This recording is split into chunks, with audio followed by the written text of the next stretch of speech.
Bonjour à tous et bienvenue dans cette nouvelle vidéo de témoignage de soignants. Aujourd'hui, j'ai le grand plaisir de recevoir Pauline, une sage-femme qui, après une première partie de carrière en France, s'est expatriée au Royaume-Uni. Pauline, elle a aussi créé l'application 9 mois et plus qui propose un accompagnement tout au long de la maternité et plus largement un accompagnement à la parentalité et ça où que l'on soit dans le monde. Dans cette interview, on va revenir sur son parcours, sur son expérience de l'expatriation, sur cette transition de soignante à entrepreneur et sur ce qui l'anime aujourd'hui. Alors, que tu sois en questionnement sur ton avenir professionnel, en reconversion ou tout simplement curieux ou curieuse de savoir comment on peut réinventer son métier, cette interview, elle va vraiment te parler. Alors, bonjour Pauline. Bonjour Marion. Est-ce que dans un premier temps, peut-être, tu peux te présenter de la manière dont tu le souhaites et nous dire quelques mots surtout sur ton parcours initial en tant que sage-femme en France?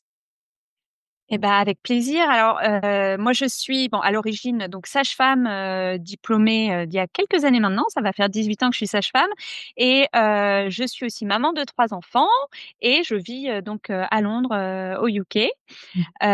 Et donc, oui, non, j'ai été sage-femme hospitalière, en fait, pendant plus de 10 ans avant de me lancer dans cette aventure de l'expatriation et d'un changement de carrière dont on va, parler, toutes les 2.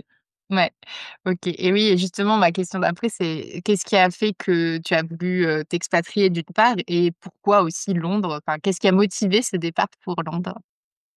Bah, alors, en fait, moi, j'ai eu la chance d'avoir, des parents qui voyageaient, beaucoup pour le travail. Donc j'ai grandi à l'étranger, vraiment dans différents pays, hein. On bougeait tous les 3 ans.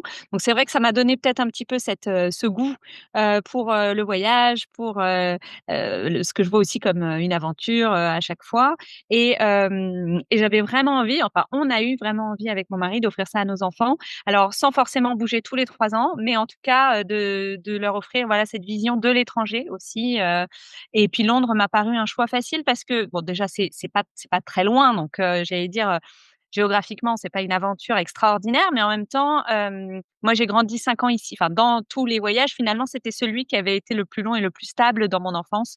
Donc c'était un peu un retour aux sources aussi. Et quand tu es arrivée, donc au Royaume-Uni, il me semble que tu t'es installée en libéral. Qu'est-ce qui a fait que tu as voulu tester, peut-être le libéral alors que tu étais sage-femme en hospitalier plutôt en France? Bah, en fait, bon après je pense que beaucoup de soignants se reconnaîtront, peut-être dans ce discours-là, mais c'est vrai que le milieu hospitalier, il est quand même très particulier. Quand j'ai commencé, j'étais jeune diplômée, j'avais, voilà, très envie de me confronter, aux urgences, à ce monde hospitalier, voilà, qui est, extraordinaire aussi pour l'apprentissage, pour plein de raisons, qui est un vrai travail d'équipe, enfin voilà. Mais c'est vrai que, quand on construit sa famille, en plus qu'on a des enfants petits, le système de garde et tout me convenait, moins à la longue et puis il y avait cette frustration de pas forcément avoir l'impression d'avoir assez de temps avec les patientes à chaque fois, que ça aille très vite. La charge de travail était assez importante. Je me suis dit que c'était en fait l'occasion, après avoir ruminé un peu ce côté-là de frustration, un peu qui se sont accumulées, on va dire sur 10 années hospitalières, de me dire, bah, pourquoi pas en fait profiter de ce changement de pays, pour un nouveau départ professionnel et c'est vrai que je me suis dit que c'était, voilà, l'envie d'avoir plus de temps avec, mes patientes, d'avoir cette impression de plus de qualité de soins, de pouvoir se donner à fond, en fait, soit humainement aussi et pas que dans le geste technique.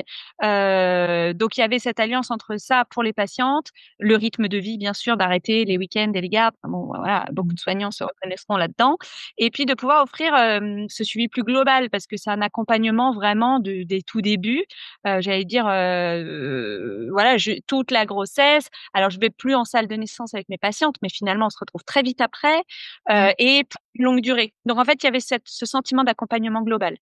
OK. OK, ouais, c'était, le moment aussi où tu avais envie de changer un peu ta pratique et de modifier un peu certaines choses. Mmh. Voilà, exactement. Et le côté expatriation justement en tant que sage-femme pour aller au Royaume-Uni, comment ça s'est passé? Alors je sais que ça a un peu changé maintenant qu'il y a eu le Brexit, mais voilà, comment ça s'est passé pour toi, les modalités pour l'expatriation en tant que soignante? Et surtout comment tu as vécu aussi les différences, quelles sont les différences quoi, par rapport à la France? Alors c'est vrai que moi j'ai eu la chance d'arriver avant Brexit. Donc déjà d'un point de vue, voilà, dossier, tout ça, reconnaissance de diplôme, reconnaissance ici aussi il y a un conseil de l'ordre un petit peu, pour les sages-femmes, donc il fallait s'y inscrire, il fallait faire, voilà, être en règle. C'était un peu facilité. Après il y avait le même, examen, d'anglais, à passer pour, l'arrivée, mais bon, il y avait des formalités qui existent toujours. Je dirais que pour ne pas faire peur non plus à celles qui voudraient tenter l'aventure aujourd'hui, je pense que les sages-femmes sont une population, voilà, qui est plutôt en manque, hein, dans les hôpitaux enfin, en France comme ici en Angleterre. Donc, j'allais dire, c'est peut-être un bon moyen d'obtenir un visa parce qu'ils ont besoin de sages-femmes. Mais j'ai au début, quand je suis arrivée, je dirais que j'ai rencontré des sages-femmes qui travaillaient ici, alors aussi bien anglaises, que françaises. Ça m'a permis aussi de voir un petit peu comment fonctionnait le système de soins ici, parce que c'est vrai que c'est un petit peu différent. On n'a pas le système libéral à proprement parler comme en France. C'est un système purement public et puis sinon purement privé. Enfin, c'est vraiment, 2 choses complètement, voilà, qui peuvent être complémentaires, hein, mais c'est pas tout à fait le même système de soins. Donc déjà, il y avait cette, envie de comprendre ce système de soins et puis ensuite culturellement, alors je pense qu'il faut arriver avec une certaine ouverture d'esprit, voilà, à se dire que ça va être différent et que c'est OK, en fait. Le côté chauvin fait que de temps en temps, quand c'est différent, on se dit: «Waouh, qu'est-ce que c'est barbare?» mais bon, pas forcément. C'est aussi ultra riche en fait de prendre ce qu'on sait, et de le confronter finalement à une autre façon de faire culturellement, voilà, de garder cette autocritique aussi, par rapport à ce que nous on a appris à faire, même si c'est très bien, mais ça c'est hyper enrichissant d'être dans cet état d'esprit-là, je pense, de garder cette curiosité, cette capacité d'adaptation et ça permet, justement de prendre ce qu'il y a à prendre et c'est une grande richesse finalement parce que ici au UK culturellement, les choses sont différentes. En fait, c'est beaucoup plus dans la physiologie, beaucoup moins dans la médicalisation. Hem, alors en maternité, clairement, ça se ressent énormément dans l'accompagnement, des patientes. Après, il y a aussi ce côté très nordique, de, j'allais dire: «Si tout va bien, vous verrez pas de médecin». Enfin, c'est vraiment très, très, OK. sectorisé. C'est le souhait de la France, hein, je pense, mais finalement, on voit en France encore beaucoup de médecins spécialistes qui voient finalement du tout venant. Alors qu'ici, c'est vraiment plus, voilà, on peut pas le faire. Si voilà, c'est juste pas possible, sauf en allant en privé.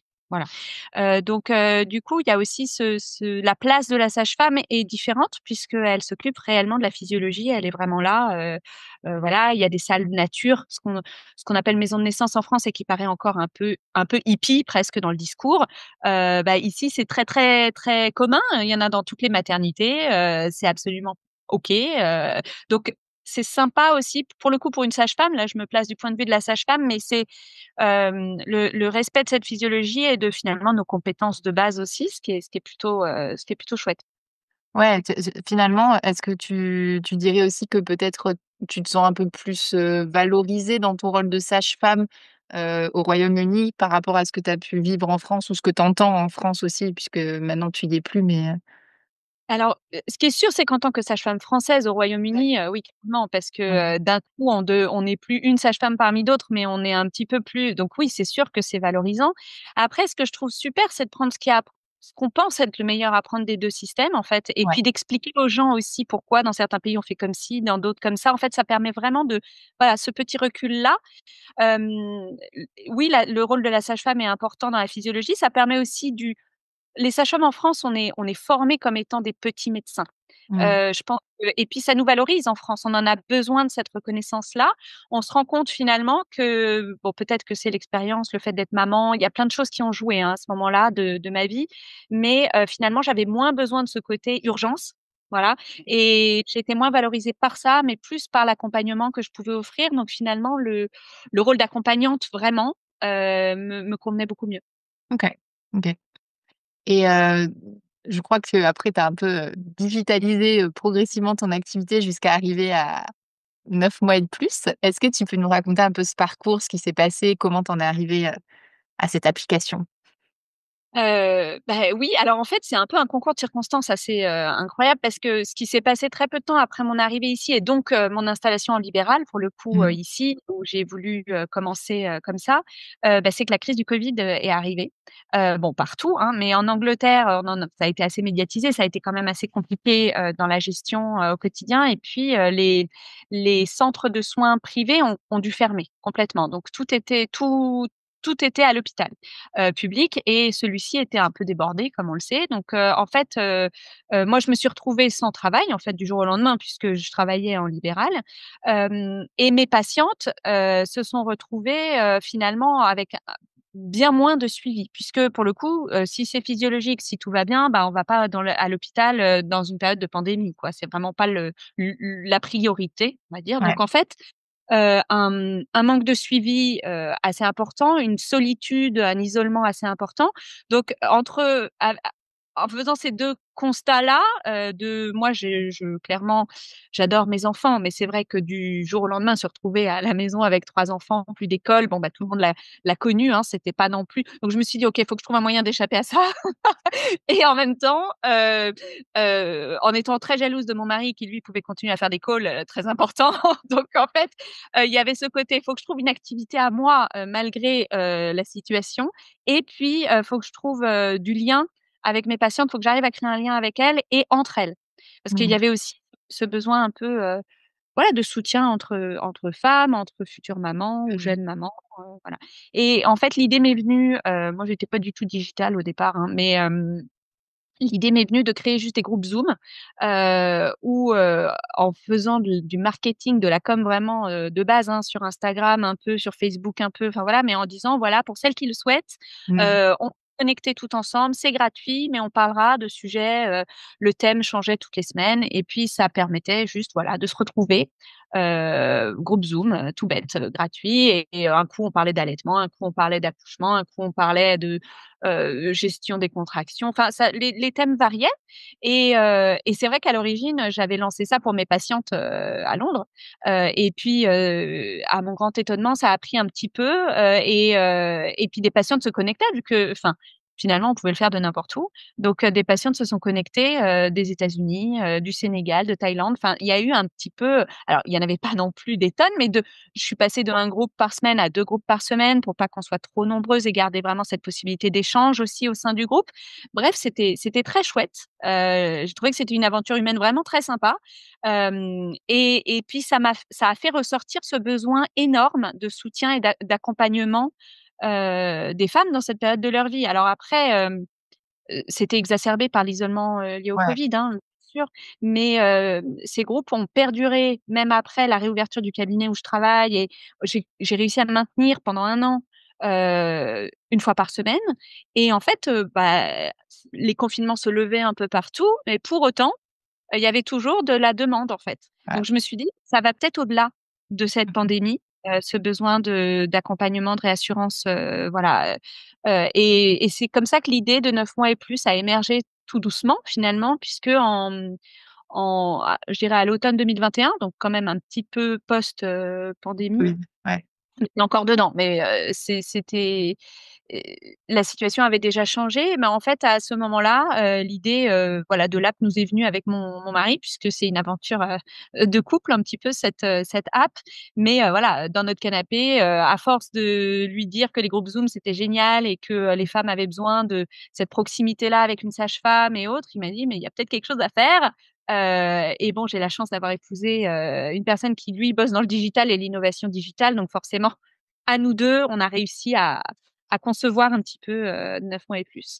Ouais, c'est venu petit à petit, tu as commencé petit à petit, puis en fait, tu t'es rendu compte qu'il y avait un vrai besoin qui persistait au-delà du covid et même si je comprends bien et pour la suite, mais c'est aussi de te dire peut-être qu'il y a beaucoup de femmes qui sont expatriées dans d'autres pays qui ont besoin de ce genre d'accompagnement, quoi.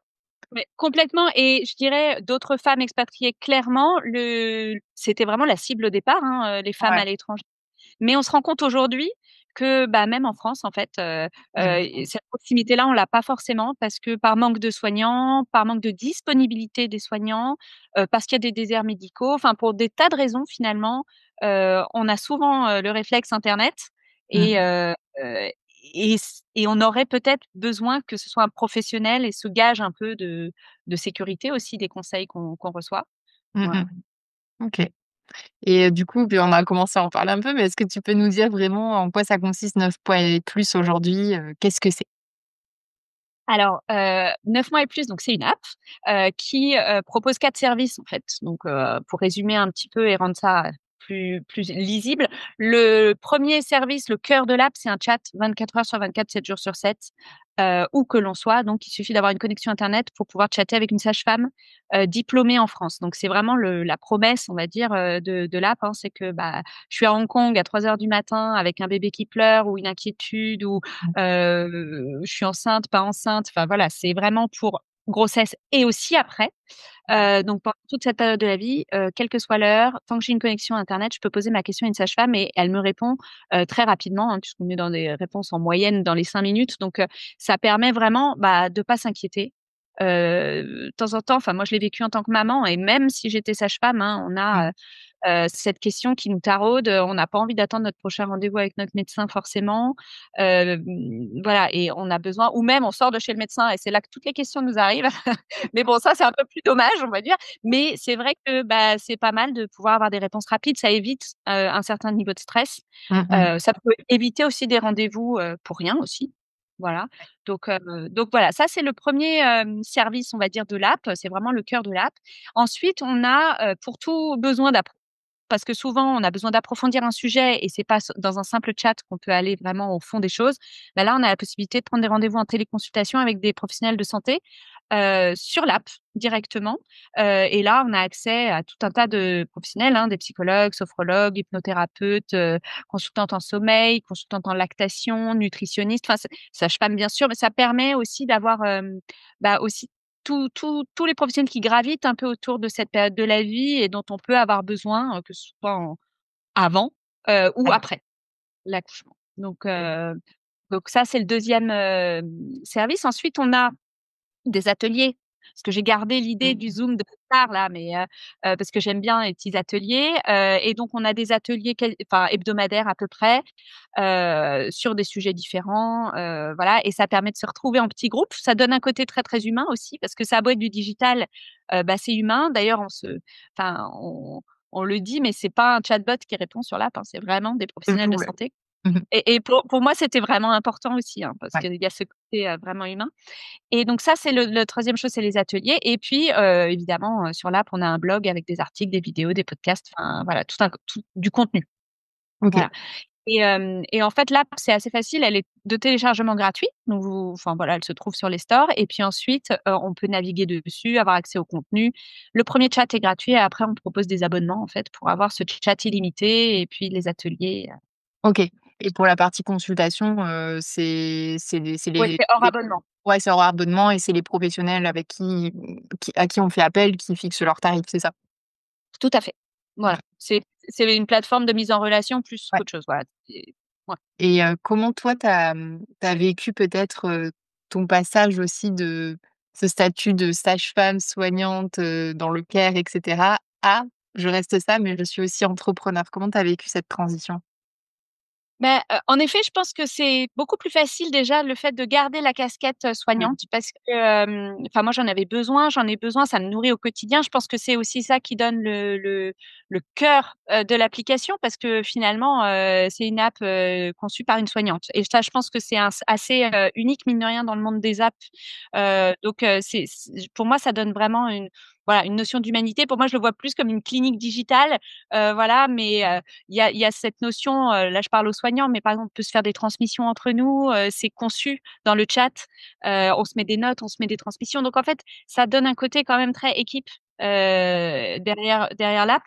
Hem, Moi j'ai trouvé ça chouette ce passage, soignant à soignant entrepreneur si on veut, mais c'est aussi parce que ça me permettait d'allier un peu, différentes, choses différentes choses qui m'animent, d'avoir l'impression de pas avoir à faire un sacrifice ou un choix forcément toujours. C'est-à-dire que c'est un peu très français, je trouve, cette vision un peu sacrificielle du monde de la santé. C'est-à-dire que si, vous avez la chance déjà de faire un métier qui vous plaît, bah, faudrait pas non plus quand même, avoir peut-être ce versant business un peu plus qui est finalement assez mal vu en France. Ouais. Enfin, je trouve ça dommage parce que finalement, ça peut être euh, cette notion justement de carrière, d'aller jusqu'au bout de ce qui nous anime, euh, ben, c'est grisant aussi, et puis c'est ok.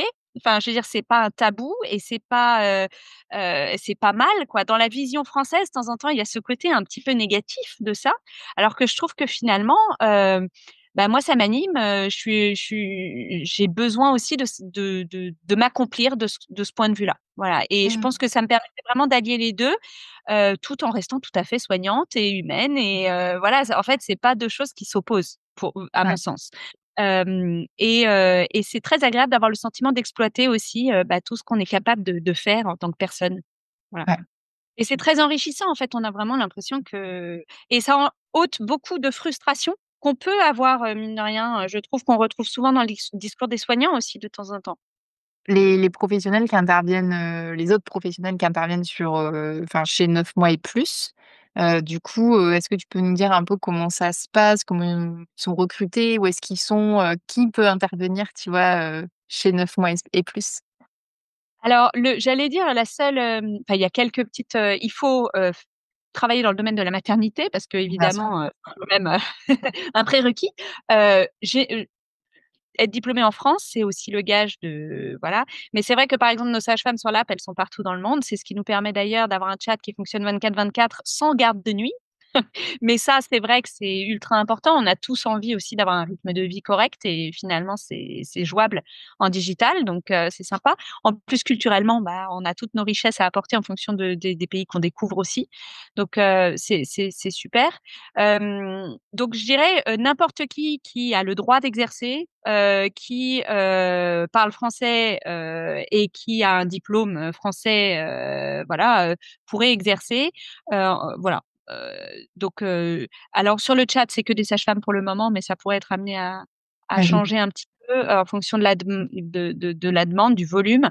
Mais en téléconsultation, clairement, voilà, il n'y a pas de restriction particulière. OK. Donc si on a des gens, je sais pas, qui nous regardent, qui sont intéressés, ils peuvent t'écrire, pour, Bah, n'hésitez avec pas, toi. oui, parce que, c'est chouette aussi, et si on peut apporter, quelque chose, enfin, en fait, c'est une autre façon de travailler. C'est vrai que c'est assez, étonnant, même chez les soignants aussi, de découvrir. Je trouve que le Covid nous a permis de prendre conscience de ça, hein, mais aussi chez les soignants. C'est-à-dire que moi, j'ai beaucoup eu au début, mais qu'est-ce qu'une sage-femme fait en digital? Enfin, honnêtement, une sage-femme, si elle peut pas faire un toucher vaginal, si elle peut pas faire, mais qu'est-ce qu'elle peut bien faire? Ouais, Il y a eu beaucoup de ce genre de remarques au début, et on se rend compte que, bah, en fait, on peut énormément. Voilà. Moi, ouais, j'ai pas de restriction dans ma pratique sous prétexte qu'elle est en visio, en fait. Je ouais, j'ai pas du tout l'impression d'offrir moins. ouais, complètement. Il y a tellement à faire, en fait, en matière de conseils, d'accompagnement, de prévention déjà que, ce serait restrictif que de dire, si tu peux pas faire le toucher vaginal, tu peux rien faire, Exactement, quoi. exactement. Et C'est hyper même des restrictif. pédiatres, j'allais dire, même sans examiner le bébé, il y a des Ouais. parents qui auraient, besoin de discuter. Mmh mh. Voilà. Complètement, complètement. OK. Et par rapport à ton évolution, à cette casquette d'entrepreneur, on a parlé beaucoup, du positif, mais quels ont été peut-être pour toi les plus grands défis, tu vois, durant cette évolution professionnelle et peut-être même encore, tu vois? Je dirais que, bah, on en a déjà un petit peu parlé là, mais c'est vrai que c'est le regard aussi j'allais dire de l'entourage, le regard des professionnels, Mmh. enfin de mes anciennes collègues ou autres, qui cette incompréhension-là. Au début, c'était vraiment ça, c'était: «Mais qu'est-ce qu'une sage-femme fait en visio?» Forcément, ça peut pas être humain, il y a trop de distance, enfin, il y avait vraiment ce frein-là, le frein de l'entrepreneuriat, voilà, elle va lancer un truc un peu business, enfin voilà, donc ça, c'est des choses qu'on a un peu abordées déjà, mais assumer ça, c'était un petit peu difficile au départ, voilà, assumer que, bah, oui, en fait, j'ai envie de gagner ma vie. Ça peut paraître bête, mais mon mari m'a aidé là-dessus parce qu'il m'a dit: «En fait, être sage-femme, est-ce que c'est forcément être dans le monde des bisounours? Faire tes Zooms gratuits depuis 2 ans, c'est sympa, mais est-ce que ce serait vraiment choquant que ce soit payant?» Enfin, donc il y a quand même eu voilà, tout ça à aborder et à assumer. Donc ce petit chemin à faire là. Ensuite, bah, comme beaucoup de gens en parlent, mais ce syndrome de l'imposteur un peu de voilà, on est des tas de sages-femmes, on a toutes nos qualités et pourquoi moi je crée une app et pourquoi elle serait mieux que celle de la voisine ou autre? Je dis pas qu'elle est mieux d'ailleurs forcément, mais on a toutes ce syndrome de l'imposteur là. Quand j'anime un atelier, et que j'assume ce que je vais dire à l'atelier, il y a cette prise de position quand même Ouais. dans la manière dont on transmet l'information. Hem, voilà, donc c'est le regard des autres sur soi, le regard de soi-même sur soi qui est énorme. Voilà, parce que finalement le syndrome de l'imposteur, c'est nous-mêmes avec nous-mêmes et puis comment On on ose faire quoi? apprend Mmh. exactement. Donc croire en soi, voilà, ça a été mes principaux freins et puis ensuite, voilà, finalement, on vous dit, non quand on cherche des partenariats ou autre, bah, on vous Ouais. dit non. Au début, on se dit: «Bon, bah, c'est non» et puis en fait, on grandit et on se dit: «Bah, en fait, si c'est non là, bah, je vais aller chercher encore et encore et encore» et puis, et finalement je vais en retirer un oui, quoi. Enfin, il y a ce Ouais. côté, mais on apprend finalement, on grandit, je pense dans l'entrepreneuriat aussi. Et bon, tu as déjà dit quelques éléments, je pense qu'il y a certaines similitudes qui vont revenir, mais si tu devais donner, 1 ou plusieurs conseils à des sages-femmes ou à des soignants qui ont des idées, tu vois, pour se lancer dans l'entrepreneuriat, mais qui osent pas, tu vois, se lancer, qu'est-ce que toi tu leur donnerais comme principaux conseils? Alors, sans penser que j'ai j'ai un savoir particulier, mais je dirais juste il faut oser, il faut risquer parce qu'en fait, le la pire des choses qui puissent nous arriver, c'est l'échec et en fait, bah, pas grave d'échouer.